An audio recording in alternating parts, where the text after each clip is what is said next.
Selamat datang di podcast Start With Us. Dalam episode kali ini kita akan membahas algoritma Astar.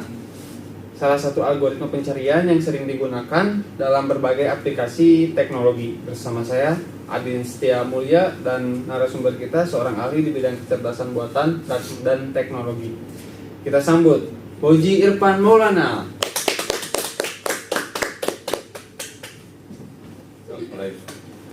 Terima kasih kepada Kang Adin. Sebelumnya saya sangat senang sekali bisa berbagi pengetahuan tentang algoritma Astar hari ini. Nah, sebagai pembuka nih, Kang Koji, apa sih sebenarnya algoritma Astar itu? Dan bisa dijelaskan secara sederhana untuk para pendengar? Tentu Kang Adin, algoritma Astar adalah algoritma pencarian yang digunakan untuk menemukan jalur terpendek dari satu titik ke titik lain. Misalnya dalam GPS, ketika kita ingin mencari rute tercepat dari rumah ke kantor, algoritma ini bisa digunakan. Algoritma Astar juga bekerja dengan menggabungkan dua konsep, yaitu jarak yang sudah ditempuh dan perkiraan jarak ke tujuan. Kombinasi ini membuat Astar sangat efisien dan cerdas. Oh, jadi algoritma ini cocok untuk aplikasi seperti navigasi dan game ya, Kang Koji? Betul sekali, selain GPS, algoritma Astar juga banyak digunakan dalam game untuk menentukan gerakan karakter atau musuh. Dan bahkan di robotika untuk navigasi otomatis. Menarik sekali. Lalu bagaimana cara kerja algoritma Astar ini? Bisa dijelaskan secara lebih detail? Tentu saja, cara kerja algoritma Astar terdiri dari beberapa langkah. 1. Inisialisasi. Algoritma memulai dengan menambahkan titik awal ke dalam daftar terbuka, yaitu daftar yang berisi titik-titik yang akan dievaluasi. Perkiraan jarak dari titik saat ini ke tujuan disebut juga heuristik. Evaluasi tetangga. Setelah memilih titik, algoritma mengevaluasi semua tetangga titik tersebut. Jika tetangga belum ada di open list, maka ditambahkan. Jika sudah ada, algoritma memeriksa apakah jalur baru lebih pendek, lalu memperbarui nilai jika diperlukan. Untuk pengulangannya, langkah ini terus diulangi sampai algoritma mencapai titik tujuan atau tidak ada lagi titik untuk dievaluasi. Jadi algoritma Astar ini memastikan jalur terpendek dengan menggabungkan data biaya nyata dan estimasi jarak begitu. Tepat sekali. Itulah yang membuat algoritma Astar sangat efisien dibandingkan algoritma lain seperti BIS. Berarti nilai heuristik sangat penting dalam algoritma ini ya? Betul sekali. Kalau begitu bagaimana cara memilih nilai heuristik yang baik? Pilihan heuristik sangat menentukan efisiensi Astar. Ada dua prinsip utama, yaitu 1. Admissible. Heuristik tidak melebih-lebihkan jarak sebenarnya ke tujuan. Misalnya, jika jarak sebenarnya adalah 10, heuristik tidak boleh memberi nilai lebih dari itu. Kedua, konsisten.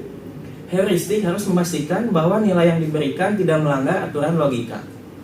Misalnya, dari jarak titik A ke B tidak boleh lebih besar dari jarak titik A ke C ditambah C ke B. Bisa berikan contoh heuristik yang sering digunakan?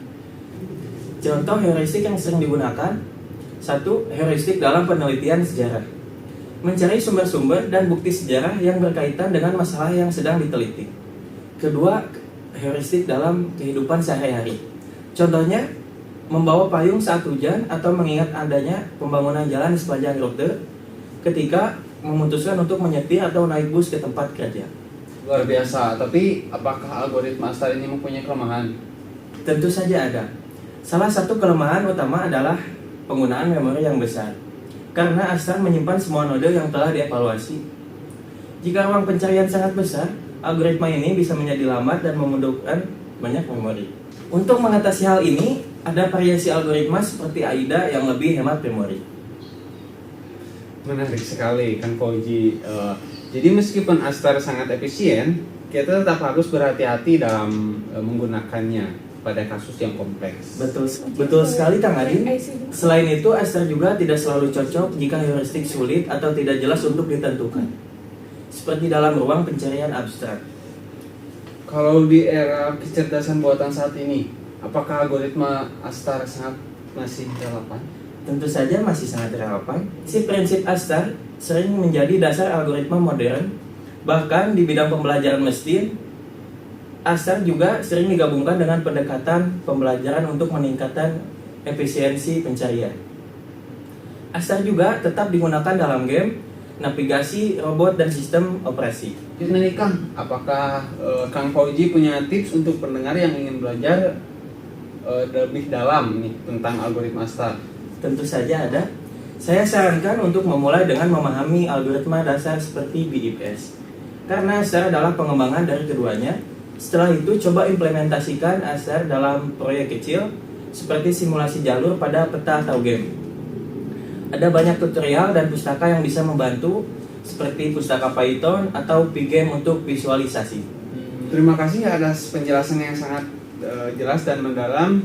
Kang Fauji, episode ini benar-benar membuka wawasan tentang algoritma ASTAR. Sama-sama Kang Adin, saya sangat senang sekali bisa berbagi ilmu hari ini.